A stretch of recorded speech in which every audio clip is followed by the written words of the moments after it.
Susan took me back to see Dr. Graham so he could explain. He did not re-examine my foot. We sat in his office, all three of us, and he talked, and I listened. First of all, he said, understand that we can't proceed without your mother's permission. At this point, it would have to be considered elective surgery, and that's why we've been waiting for her approval. He glanced up at Susan. You haven't gotten it?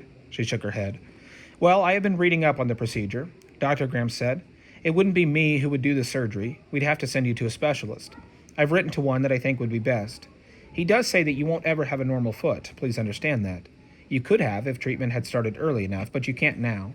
You won't get a normally functioning ankle, but we could hope for a foot that looked normally positioned, that you could walk on with the plantar surface down. He looked at me and added, that means the bottom. What should be the bottom of your foot would be the part touching the ground. I thought about this. Would it hurt? I asked. You would be sleeping during the surgery, he said. We would give you special medicine to make you stay asleep, and you wouldn't feel anything then. Afterward, yes, it would probably hurt. You'd need to stay in hospital for quite a long time, too, probably several months. Your foot would be kept in plaster casts. Would I be able to wear shoes? His eyes smiled, even though his mouth did not. Yes, he said. When everything was healed, you would. I thought of something else. Who pays for it? I asked. It cost a pile of money to stay in hospital. Susan and the doctor exchanged glances. We'll deal with that problem when we come to it, Dr. Graham said.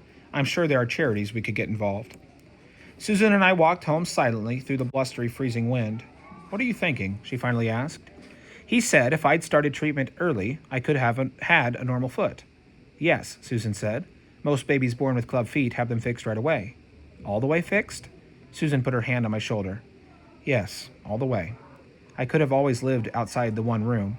I could have been like Jamie, running fast, I said.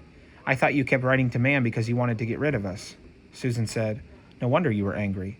I felt fragile, not the way I had when I'd exploded on Christmas Eve, but the way I'd felt the next morning, when the only thing that kept me together was Jamie's smile. Jamie's and Susan's smiles.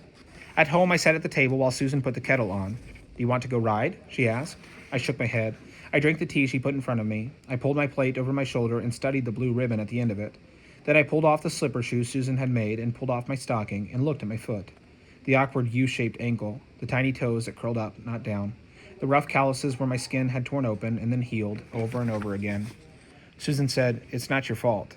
I said, I always thought it was. I thought I'd done something wrong. I know, Susan said. It's disgusting, I said. Susan said, I never thought so. I searched her face to see if it was a lie. She looked at me steadily. She said, if you feel very angry, go outside and throw something. I didn't feel angry. I felt sad. So sad I could get lost in the sadness. But when I finished my tea, I got out paper and a pencil, and in my very best handwriting, I wrote a letter.